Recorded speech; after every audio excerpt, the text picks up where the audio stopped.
Off there to the right somewhere is a large island, said Whitney. It's rather a mystery. What island is it? Rainsford asked. The old charts call it Shiptrap Island, Whitney replied. A suggestive name, isn't it? Sailors have a curious dread of the place.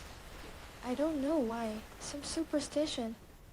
Can't see it, remarked Rainsford, trying to peer through the dank tropical night that was palpable as it pressed its thick warm blackness in upon the yacht. You've good eyes, said Whitney with a laugh. And I've seen you pick up a moose moving in the brown fall bush at 400 yards. But even you can't see 4 miles or so through a moonless Caribbean night. Nor 4 yards, admitted Rainsford. Ah, it's like moist black velvet. It will be light enough in Rio, promised Whitney. We should make it in a few days. I hope the Jaguar guns have come from Purdy's. We should have some good hunting up the Amazon. Great sport hunting. The best sport in the world, agreed Rainsford. For the hunter, amended Whitney. Not for the Jaguar. Don't talk rot, Whitney, said Rainsford. You're a big game hunter, not a philosopher. Who cares how a jaguar feels? Perhaps the jaguar does, observed Whitney. Bah, they've no understanding. Even so, I'd rather think they understand one thing, fear.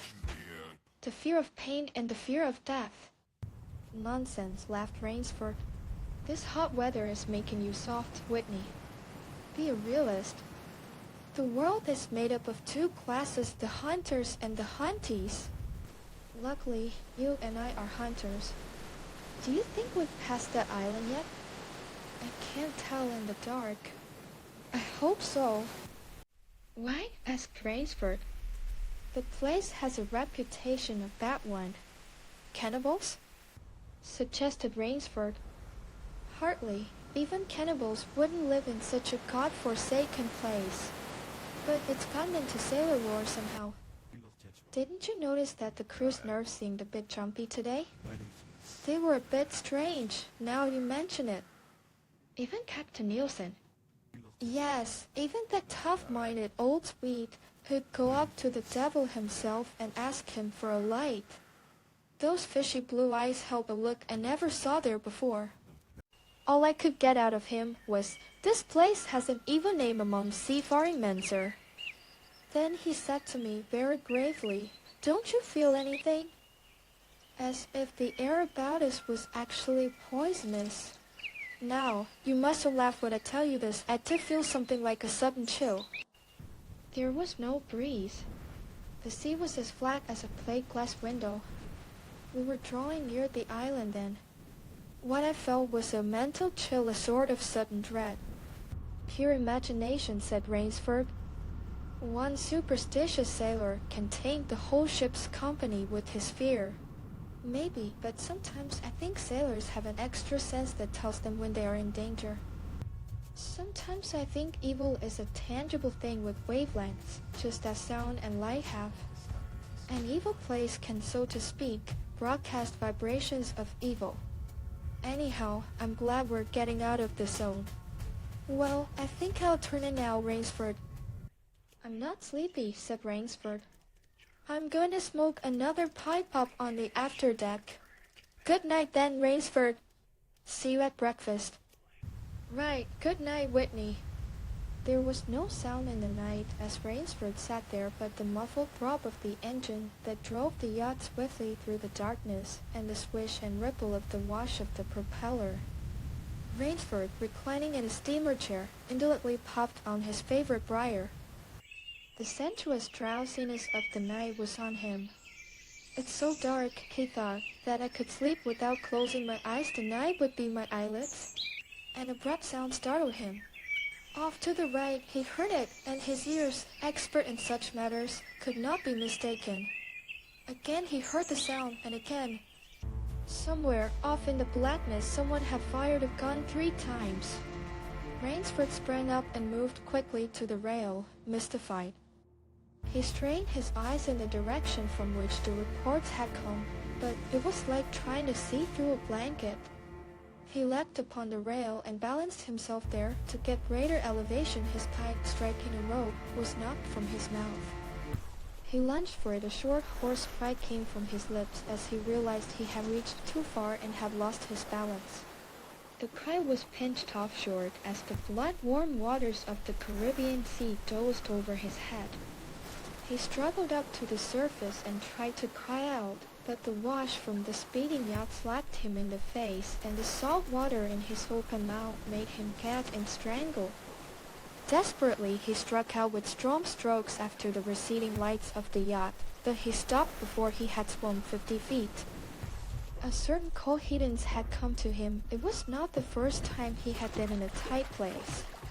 There was a chance that his cries could be heard by someone aboard the yacht, but that chance was slender and grew more slender as the yacht raced on. He wrestled himself out of his clothes and shouted with all his power. The lights of the yacht became faint and ever-vanishing fireflies, then they were blotted out entirely by the night. Rainsford remembered the shots. They had come from the right, and doggedly he swam in that direction, swimming with slow, deliberate strokes, conserving his strength. For a seemingly endless time he fought the sea. He began to count his strokes. He could do possibly 100 more, and then Rainsford heard a sound. It came out of the darkness, a high screaming sound, the sound of an animal in an extremity of anguish and terror. He did not recognize the animal that made the sound. He did not try to. With fresh vitality, he swam toward the sound. He heard it again, then it was cut short by another noise, crisp staccato. "Pistol shot," muttered Rainsford, swimming on. 10 minutes of determined effort brought another sound to his ears, the most welcome he had ever heard, the muttering and rolling of the sea breaking on a rocky shore. He was almost on the rocks before he saw them. On a night less calm, he would have been shattered against them. With his remaining strength, he dragged himself from the swirling waters. Jagged cracks appeared to jut up into the obliques. He forced himself upward, hand over hand. Gasping, his hands raw, he reached a flat place at the top. Dense jungle came down to the very edge of the cliffs. What perils that tangle of trees and underbrush might hold for him did not concern Rainsford just then. All he knew was that he was safe from his enemy, the sea, and that utter weariness was on him. He flung himself down at the jungle edge and tumbled headlong into the deepest sleep of his life. When he opened his eyes, he knew from the position of the sun that it was late in the afternoon. Sleep had given him new vigor. A sharp hunger was picking at him. He looked about him, almost cheerfully. Where there are pistol shots, there are men. Where there are men, there is food, he thought. But what kind of men, he wondered, in so forbidding a place? An unbroken front of snarled and ragged jungle fringed the shore. He saw no sign of a trail through the closely knit web of weeds and trees. It was easier to go along the shore, and Rainsford floundered along by the water. Not far from where he landed, he stopped. Some wounded thing by the evidence. A large animal had thrashed about in the underbrush. The jungle weeds were crushed down, and the moss was lacerated. One patch of weeds was stained crimson. A small, glittering object not far away caught Rainsford's eye, and he picked it up. It was an empty cartridge. A .22, he remarked. That's odd. It must have been a fairly large animal, too. The hunter had his nerve with him to tackle it with the light gone. It's clear that the brute put up a fight. I suppose the first 3 shots I heard was when the hunter flushed his quarry and wounded it. The last shot was when he trailed it here and finished it. He examined the ground closely and found what he had hoped to find, the print of hunting boots. They pointed along the cliff in the direction he had been going. Eagerly he hurried along, now slipping on a rotten log or a loose stone, but making headway. Night was beginning to settle down on the island. Bleak darkness was blacking out the sea and jungle when Rainsford sighted the lights. He came upon them as he turned a crook in the coastline, and his first thought was that they had come upon a village, for there were many lights. But as he forged along, he saw to his great astonishment that all the lights were in one enormous building, a lofty structure with pointed towers plunging upward into the gloom.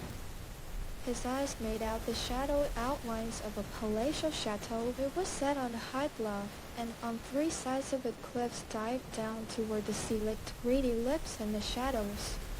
Mirage, thought Rainsford. But it was no mirage he found when he opened the tall spiked iron gate. The stone steps were real enough, the massive door with the leering gargoyle for a knocker was real enough. Yet above it all hung an air of unreality. He lifted the knocker, and it creaked up stiffly, as if it had never before been used. He let it fall, and it startled him with its booming loudness. He thought he heard steps within, the door remained closed. Again Rainsford lifted the heavy knocker and let it fall. The door opened and opened as suddenly as if it were on a spring, and Rainsford stood blinking in a river of glaring gold light that poured out.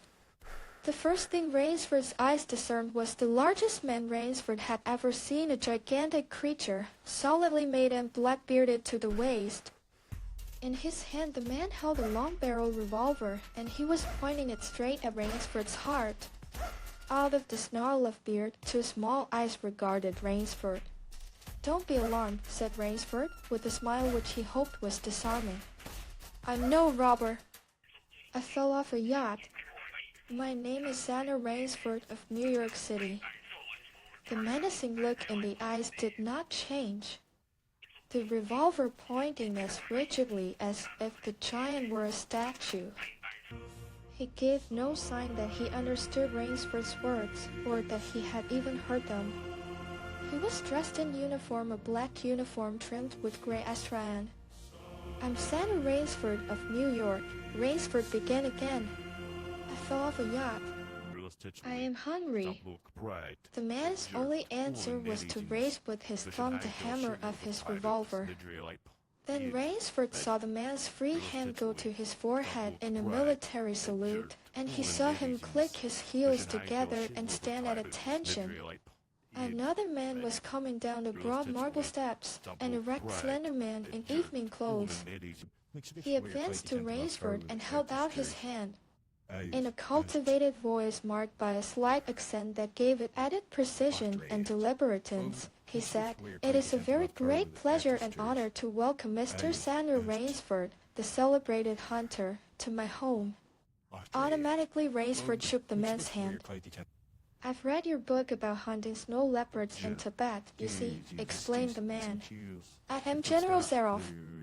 Rainsford's first impression was that the man was singularly handsome. His second was that there was an original, almost bizarre quality about the general's face. He was a tall man past middle age, for his hair was a vivid white, but his thick eyebrows and pointed military mustache were as black as the night from which Rainsford had come. His eyes, too, were black and very bright. He had high cheekbones, a sharp-cut nose, a spare, dark face, the face of a man used to giving orders, the face of an aristocrat. Turning to the giant in uniform, the general made a sign. The giant put away his pistol, saluted, withdrew. "Evan is an incredibly strong fellow," remarked the general. "But he has the misfortune to be deaf and dumb. A simple fellow, but I'm afraid we'd call his race a bit of a savage." "Is he Russian?" "He's a Cossack," said the general. And his smile showed red lips and pointed teeth. "So am I." "Come," he said, "we shouldn't be chatting here. We can talk later. Now you want clothes, food, rest. You shall have them. This is a most restful spot." Evan had reappeared, and the general spoke to him with lips that moved but gave forth no sound.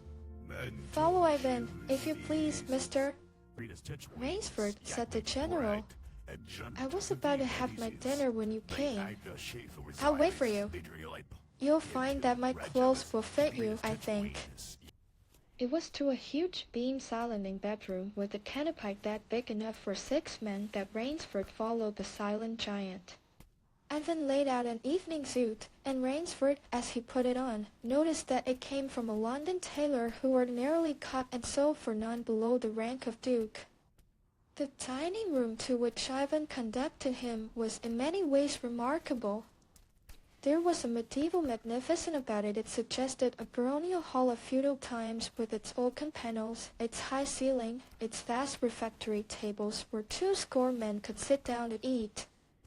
About the hall were mounted heads of many animals, lions, tigers, elephants, moose, bears. Larger or more perfect specimens Rainsford had never seen. At the great table the general was sitting, alone. "You'll have a cocktail, Mr. Rainsford," he suggested. The cocktail was surpassingly good, and Rainsford noted the table appointments were of the finest: the linen, the crystal, the silver, the china. They were eating borscht, the rich red soup with whipped cream, so dear to Russian palates. Half apologetically, General Zaroff said, "We do our best to preserve the amenities of civilization here. Please forgive any lapses. We are well off the beaten track, you know." "Do you think the champagne has suffered from its long ocean trip?" "Not in the least," declared Rainsford. He was finding the general a most thoughtful and affable host, a true cosmopolite. But there was one small trait of the general's that made Rainsford uncomfortable. Whenever he looked up from his plate, he found the general studying him, appraising him narrowly. "Perhaps," said General Zaroff, "you were surprised that I recognized your name. You see, I read all books on hunting published in English, French, and Russian. I have but one passion in my life, Mr. Rainsford, and it is the hunt." "You have some wonderful heads here," said Rainsford as he ate a particularly well-cooked filet mignon. "That Cape buffalo is the largest I ever saw." "Oh, that fellow. Yes, he was a monster." "Did he charge you?" "Hurled me against a tree," said the general. "Fractured my skull, but I got the brute." "I've always thought," said Rainsford, "that the Cape buffalo is the most dangerous of all big game." For a moment the general did not reply. He was smiling his curious red-lipped smile. Then he said slowly, "No, you're wrong, sir. The Cape buffalo is not the most dangerous big game." He sipped his wine. "Here in my preserve on this island," he said in the same slow tone, "I hunt more dangerous game." Rainsford expressed his surprise. "Is there big game on this island?" The general nodded. "The biggest." "Really?" "Oh, it isn't here naturally, of course. I have to stock the island." "What have you imported, General?" Rainsford asked. "Tigers?" The general smiled. "No," he said. "Hunting tigers ceased to interest me some years ago. I exhausted their possibilities, you see. No thrill left in tigers, no real danger. I live for danger, Mr. Rainsford." The general took from his pocket a gold cigarette case and offered his guest a long black cigarette with a silver tip. It was perfumed and gave off a smell like incense. "We'll have some capital hunting, you and I," said the general. "I shall be most glad to have your society." "But what game began, Rainsford?" "I'll tell you," said the general. "You will be amused, I know. I think I may say, in all modesty, that I have done a rare thing. I have invented a new sensation. May I pour you another glass of port?" "Thank you, General." The general filled both glasses and said, "God makes some men poets. Some he makes kings, some beggars. Me he made a hunter." "My hand was made for the trigger," my father said. He was a very rich man, with 250,000 acres in the Crimea, and he was an ardent sportsman. When I was only 5 years old, he gave me a little gun, specially made in Moscow for me, to shoot sparrows with. When I shot some of his prized turkeys with it, he did not punish me, he complimented me on my marksmanship. I killed my first bear in the Caucasus when I was 10. My whole life has been one prolonged hunt. I went into the army. It was expected of noblemen's sons, and for a time commanded a division of Cossack cavalry. But my real interest was always the hunt. I have hunted every kind of game in every land. It would be impossible for me to tell you how many animals I have killed. The general puffed at his cigarette. After the debacle in Russia, I left the country, for it was imprudent for an officer of the Tsar to stay there.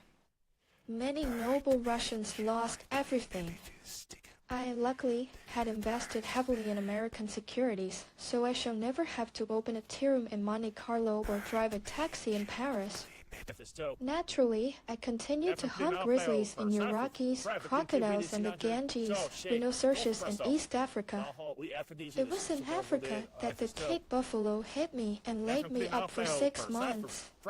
As soon as I recovered, I started for the Amazon to hunt jaguars, for I had heard they were unusually cunning. They weren't. The Cossack side. They were no match at all for a hunter with his wits about him and a high-powered rifle. I was bitterly disappointed. I was lying in my tent with a splitting headache one night when a terrible thought pushed its way into my mind. Hunting was beginning to bore me. And hunting, remember, had been my life. I have heard that in America businessmen often go to pieces when they give up the business that has been their life. Yes, that's so, said Rainsford. The general smiled. I had no wish to go to pieces, he said. I must do something. Now, mine is an analytical mind, mister. Rainsford, doubtless that is why I enjoy the problems of the chase. No doubt, General Zaroff. So, continued the general, I asked myself why the hunt no longer fascinated me. You are much younger than I am, Mr. Rainsford, and have not hunted as much, but you perhaps can guess the answer. What was it? Simply this hunting had ceased to be what you call a sporting proposition. It had become too easy. I always got my quarry. Always. There is no greater bore than perfection. The general lit a fresh cigarette. No animal had a chance with me anymore. That is no boast, it is a mathematical certainty. The animal had nothing but his legs and his instinct. Instinct is no match for reason. When I thought of this, it was a tragic moment for me, I can tell you. Rainsford leaned across the table, absorbed in what his host was saying. It came to me as an inspiration what I must do, the general went on. And that was? The general smiled the quiet smile of one who has faced an obstacle and surmounted it with success. I had to invent a new animal to hunt, he said. A new animal? You're joking. Not at all, said the general. I never joke about hunting. I needed a new animal. I found one. So I bought this island, built this house, and here I do my hunting. The island is perfect for my purposes. There are jungles with a maze of traits in them, hills, swamps. But the animal, General Zaroff? Oh, said the general, it supplies me with the most exciting hunting in the world. No other hunting compares with it for an instant. Every day I hunt, and I never grow bored now, for I have a quarry with which I can match my wits. Rainsford's bewilderment showed in his face. I wanted the ideal animal to hunt, explained the general. So I said, what are the attributes of an ideal quarry? And the answer was, of course, it must have courage, cunning, and above all, it must be able to reason. But no animal can reason, objected Rainsford. My dear fellow, said the general, there is one that can. But you can't mean, gasped Rainsford. And why not? I can't believe you are serious, General Zaroff. This is a grisly joke. Why should I not be serious? I am speaking of hunting. Hunting? Great guns, General Zaroff. What you speak of is murder. The general laughed with entire good nature. He regarded Rainsford quizzically. I refuse to believe that so modern and civilized a young man as you seem to be harbors romantic ideas about the value of human life. Surely your experiences in the war did not make me condone cold-blooded murder, finished Rainsford stiffly. Laughter shook the general. How extraordinarily droll you are, he said. One does not expect nowadays to find a young man of the educated class, even in America, with such a naive and, if I may say so, mid-Victorian point of view. It's like finding a snuffbox in a limousine. Ah, well, doubtless you had Puritan ancestors. So many Americans appear to have had. I'll wager you'll forget your notions when you go hunting with me. You've a genuine new thrill in store for you, Mr. Rainsford.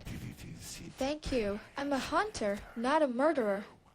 Dear me, said the general, quite unruffled. Again that unpleasant word. But I think I can show you that your scruples are quite ill-founded. Yes? Life is for the strong, to be lived by the strong, and if needs be, taken by the strong. The weak of the world were put here to give the strong pleasure. I am strong. Why should I not use my gift? If I wish to hunt, why should I not? I hunt the scum of the earth, sailors from tramp ships, lascars, blacks, Chinese, whites, mongrels. A thoroughbred horse or hound is worth more than a score of them. But they are men, said Rainsford hotly. Precisely, said the general. That is why I use them. It gives me pleasure. They can reason after a fashion. So they are dangerous. But where do you get them? The general's left eyelid fluttered down in a wink. This island is called Shiptrap, he answered. Sometimes an angry god of the high sea sends them to me. Sometimes when Providence is not so kind, I help Providence a bit. Come to the window with me. Rainsford went to the window and looked out toward the sea. Watch out there, exclaimed the general, pointing into the night. Rainsford's eyes saw only blackness, and then, as the general pressed a button far out to sea, Rainsford saw the flash of lights. The general chuckled. They indicate a channel, he said, where there's none. Giant rocks with razor edges crouch like a sea monster with wide open jaws. They can crush a ship as easily as I crushed this nut. He dropped a walnut on the hardwood floor and brought his heel grinding down on it. Oh yes, he said, casually, as if in answer to a question. I have electricity. We try to be civilized here. Civilized? And you shoot down men? A trace of anger was in the general's black eyes, but it was there for but a second, and he said in his most pleasant manner, Dear me, what a righteous young man you are. I assure you, I do not do the thing you suggest. That would be barbarous. I treat these visitors with every consideration. They get plenty of good food and exercise. They get into splendid physical condition. You shall see for yourself tomorrow. What do you mean? We'll visit my training school, smiled the general. It's in the cellar. I have about a dozen pupils down there now. They're from the Spanish bark Sanlúcar that had the bad luck to go on the rocks out there. A very inferior lot, I regret to say. Horse specimens and more accustomed to the deck than to the jungle. He raised his hand, and Ivan, who served as waiter, brought big Turkish coffee. Rainsford, with an effort, held his tongue in check. It's a game, you see, pursued the general blandly. I suggest to one of them that we go hunting. I give him a supply of food and an excellent hunting knife. I give him 3 hours start. I am to follow, armed only with a pistol of the smallest caliber and range. If my quarry eludes me for 3 whole days, he wins the game. If I find him, the general smiled, he loses. Suppose he refuses to be hunted? Oh, said the general, I give him his option, of course. He need not play that game if he doesn't wish to. If he does not wish to hunt, I turn him over to Ivan. Ivan once had the honor of serving as official nauter to the Great White Tsar, and he has his own ideas of sport. Invariably, Mr. Rainsford, invariably they choose to hunt. And if they win, the smile on the general's face widened. To date, I have not lost, he said. Then he added, hastily, I don't wish you to think me a braggart, Mr. Rainsford. Many of them afford only the most elementary sort of problem. Occasionally, I strike a Tartar. One almost did win. I eventually had to use the dogs. The dogs? This way, please. I'll show you. The general steered Rainsford to a window. The lights from the window sent a flickering illumination that made grotesque patterns on the courtyard below. Rainsford could see moving about there a dozen or so huge black shapes. As they turned toward him, their eyes glittered greenly. A rather good lot, I think, observed the general. They are let out at 7 every night. If anyone should try to get into my house or out of it, something extremely regrettable would occur to him. He hummed a snatch of song from the Foley's Burger. And now, said the general, I want to show you my new collection of hats. Will you come with me to the library? I hope, said Rainsford, that you will excuse me tonight, General Zaroff. I'm really not feeling well. Ah, indeed? The general inquired solicitously. Well, I suppose that's only natural after your long swim. You need a good, restful night's sleep. Tomorrow you'll feel like a new man, I'll wager. Then we'll hunt, eh? I've one rather promising prospect. Rainsford was hurrying from the room. Sorry you can't go with me tonight, called the general. I expect rather fair sport, a big, strong black. He looks resourceful. Well, good night, Mr. Rainsford. I hope you have a good night's rest. The bed was good, and the pajamas of the softest silk, and he was tired in every fiber of his being. But nevertheless Rainsford could not quiet his brain with the opiate of sleep. He lay, eyes wide open. Once he thought he heard stealthy steps in the corridor outside his room. He sought to throw open the door, it would not open. He went to the window and looked out. His room was high up in one of the towers.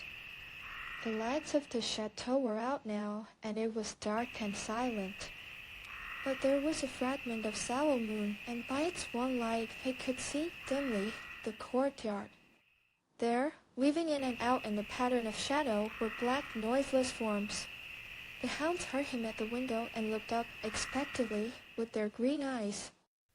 Rainsford went back to the bed and lay down. By many methods he tried to put himself to sleep.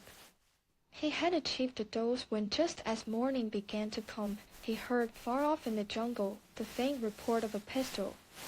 General Zaroff did not appear until luncheon. He was dressed faultlessly in the tweeds of a country squire. He was solicitous about the state of Rainsford's health. As for me, sighed the general, I do not feel so well. I am worried, Mr. Rainsford. Last night I detected traces of my old complaint. To Rainsford's questioning glance the general said, ennui, boredom. Then, taking a second helping of crepe Suzette, the general explained. The hunting was not good last night. The fellow lost his head. He made a straight trail that offered no problems at all.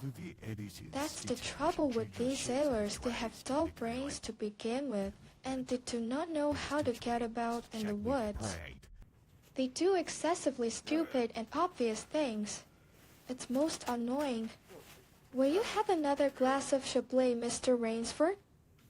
General, said Rainsford firmly, I wish to leave this island at once. The general raised his thickets of eyebrows. He seemed hurt. But, my dear fellow, the general protested, you've only just come. You've had no hunting. I wish to go today, said Rainsford. He saw the dead black eyes of the general on him, studying him. General Zaroff's face suddenly brightened. He filled Rainsford's glass with venerable Chablis from a dusty bottle. Tonight, said the general, we will hunt you and I. Rainsford shook his head. No, General, he said. I will not hunt. The general shrugged his shoulders and delicately ate a hothouse grape. As you wish, my friend, he said. The choice rests entirely with you. But may I not venture to suggest that you will find my idea of sport more diverting than Ivan's?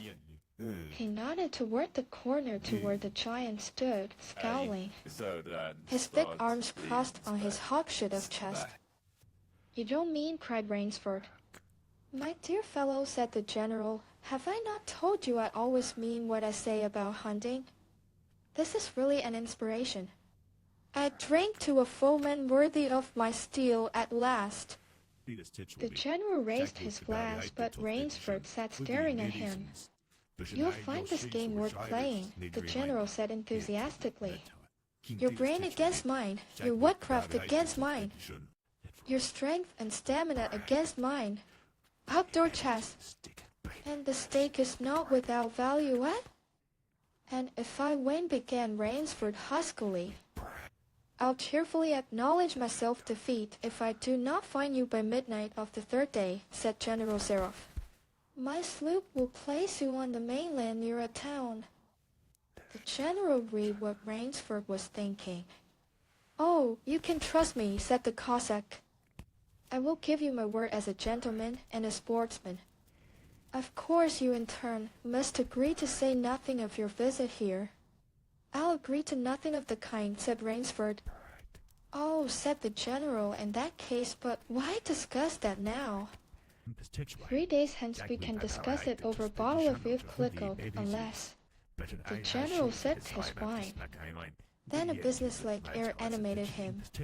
Evan, he said to Rainsford, will supply you with hunting clothes, food, a knife. I suggest you wear moccasins to leave a poor trail. I suggest, too, that you avoid the big swamp in the southeast corner of the island. We call it Dead Swamp. There's quicksand there. One foolish fellow tried it. The deplorable part of it was that Lazarus followed him. You can imagine my feelings, Mr. Rainsford. I loved Lazarus. He was the finest hound in my pack. Well, I must beg you to excuse me now. I always take a siesta after lunch. You'll hardly have time for a nap, I fear. You'll want to start, no doubt. I shall not follow till dusk. Hunting at night is so much more exciting than by day, don't you think? Au revoir, Mr. Rainsford. Au revoir. General Zaroff, with a deep courtly bow, strode from the room. From another door came Ivan. Under one arm he carried khaki hunting clothes, a haversack of food, a leather sheath containing a long-bladed hunting knife. His right hand rested on a cocked revolver thrust in the crimson sash about his waist. Rainsford had fought his way through the bush for 2 hours. I must keep my nerve, he said through tight teeth. He had not been entirely clear-headed when the chateau gate snapped shut behind him. His whole idea at first was to put distance between himself and General Zaroff, and to this end he had plunged along, spurred on by the sharp roars of something very like panic. Now he had got a grip on himself, had stopped, and was taking stock of himself and the situation. He saw that straight flight was futile. Inevitably, it would bring him face to face with the sea.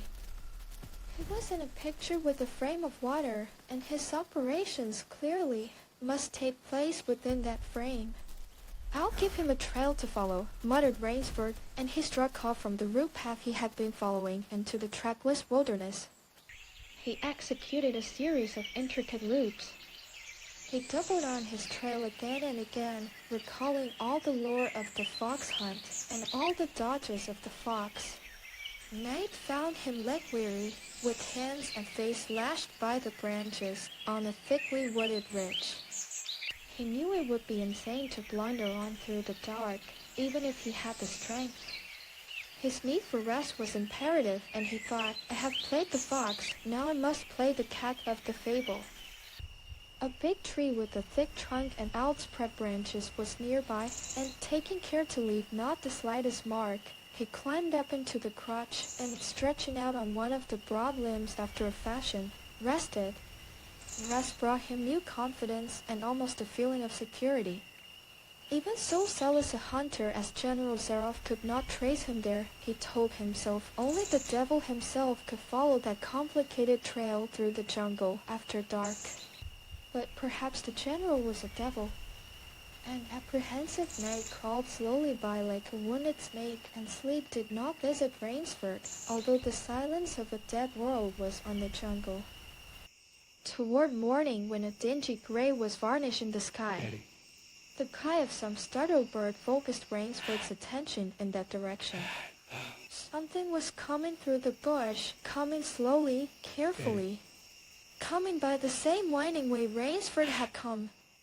He flattened himself down on the limb, and through a screen of leaves almost as thick as tapestry, he watched. That which was approaching was a man. It was General Zaroff. He made his way along with his eyes fixed in utmost concentration on the ground before him. He paused almost beneath the tree, dropped to his knees, and studied the ground.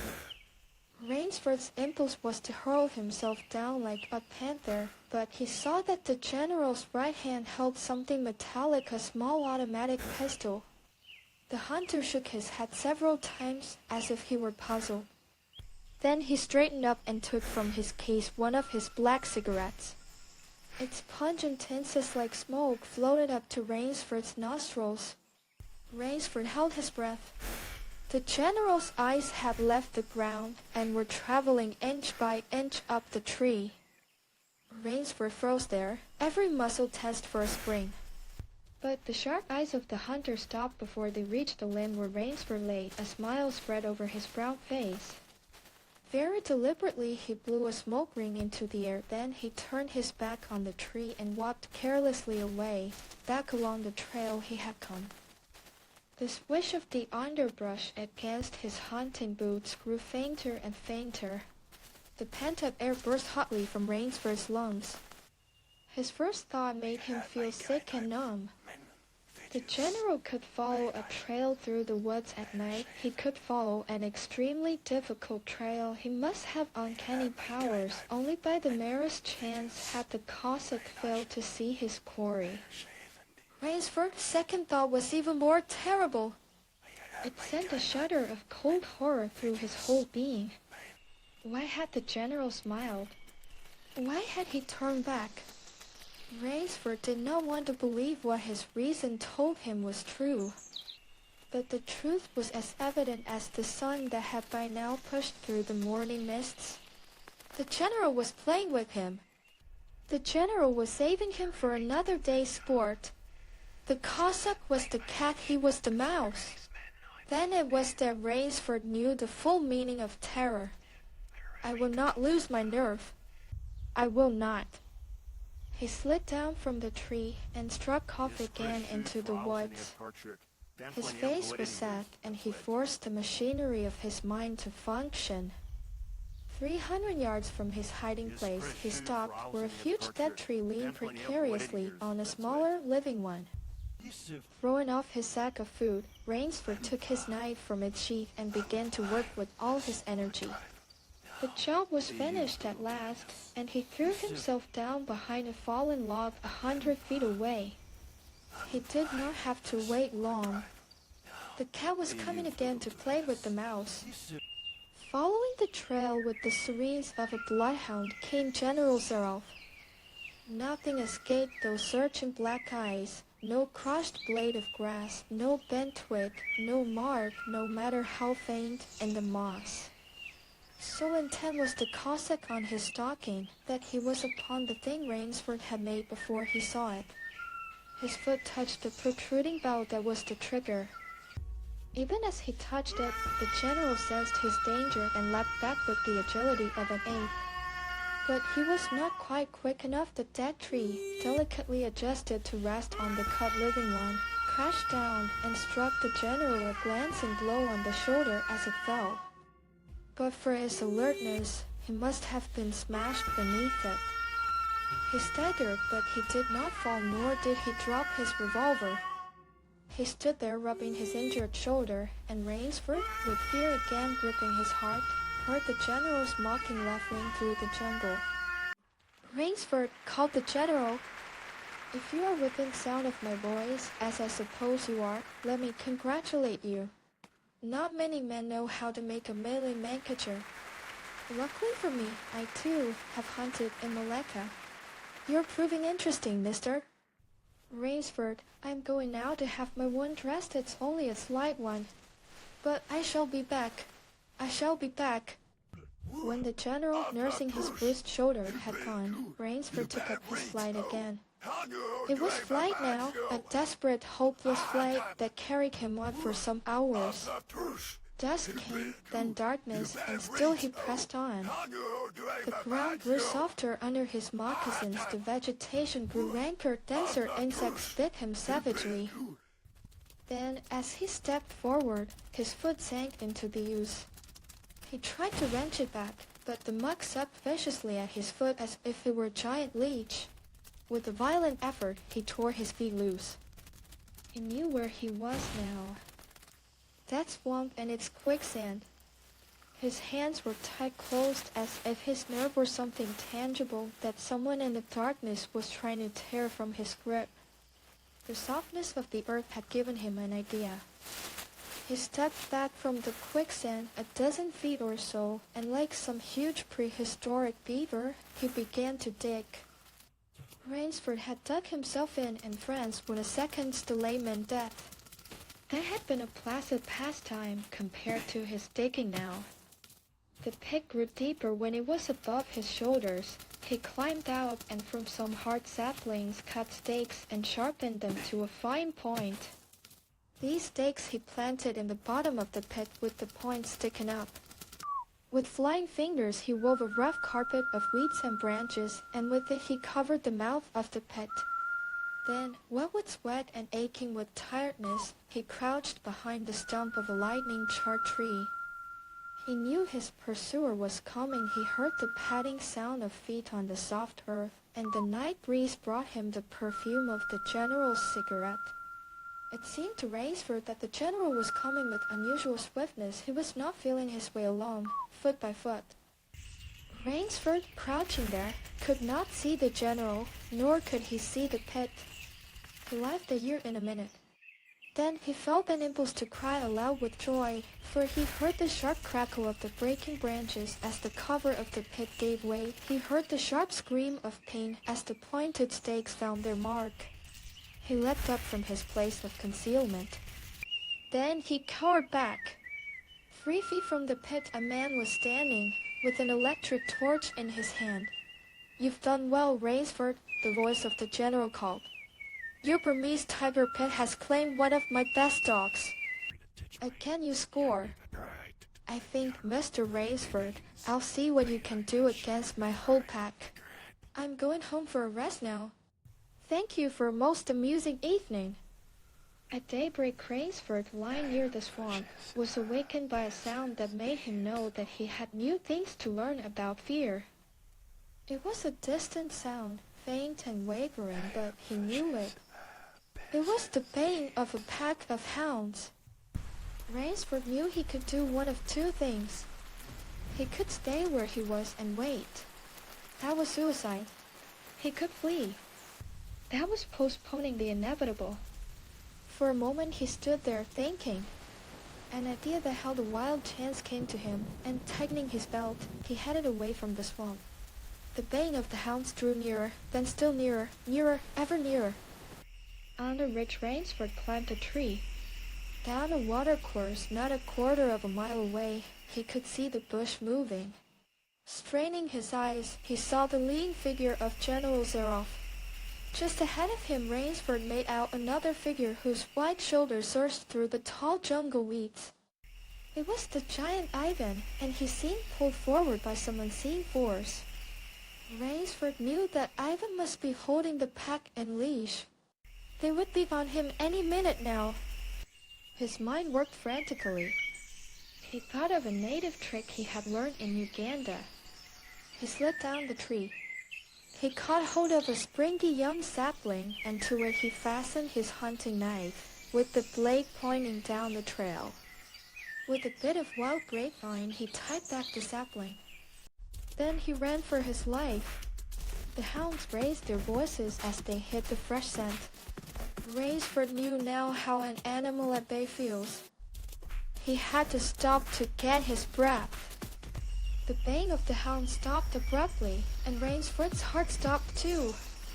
They must have reached the knife. He shinned excitedly up a tree and looked back. His pursuers had stopped. But the hope that was in Rainsford's brain when he climbed died, for he saw in the shallow valley that General Zaroff was still on his feet. But Ivan was not. The knife, driven by the recoil of the springing tree, had not wholly failed. Rainsford had hardly tumbled to the ground when the pack took up the cry again. Nerve, nerve, nerve, he panted as he dashed along. A blue gap showed between the trees dead ahead. Ever nearer drew the hounds. Rainsford forced himself on toward that gap. He reached it. It was the shore of the sea. Across a cove he could see the gloomy gray stone of the chateau. 20 feet below him, the sea rumbled and hissed. Rainsford hesitated. He heard the hounds. Then he leapt far out into the sea. When the general and his pack reached the place by the sea, the Cossack stopped. For some minutes he stood regarding the blue-green expanse of water. He shrugged his shoulders. Then he sat down, took a drink of brandy from a silver flask, lit a cigarette, and hummed a bit from Madame Butterfly. General Zaroff had an exceedingly good dinner in his great paneled dining hall that evening. With it he had a bottle of Paul Roger and half a bottle of Chambertin. Two slight annoyances kept him from perfect enjoyment. One was the thought that it would be difficult to replace Ivan, the other was that his quarry had escaped him. Of course, the American hadn't played the game, so thought the general as he tasted his after-dinner liquor. In his library he read, to soothe himself, from the works of Marcus Aurelius. At 10 he went up to his bedroom. He was deliciously tired, he said to himself as he locked himself in. There was a little moonlight, so before turning on his light, he went to the window and looked down at the courtyard. He could see the greyhounds, and he called, "Better luck another time," to them. Then he switched on the light. A man, who had been hiding in the curtains of the bed, was standing there. "Rainsford," screamed the general. "How in God's name did you get here?" "Swam," said Rainsford. "I found it quicker than walking through the jungle." The general sucked in his breath and smiled. "I congratulate you," he said. "You have won the game." Rainsford did not smile. "I am still a beast at bay," he said, in a low, hoarse voice. "Get ready, General Zaroff." The general made one of his deepest bows. "I see," he said. "Splendid. One of us is to furnish a repast for the hounds. The other will sleep in this very excellent bed. On guard, Rainsford." He had never slept in a better bed, Rainsford decided.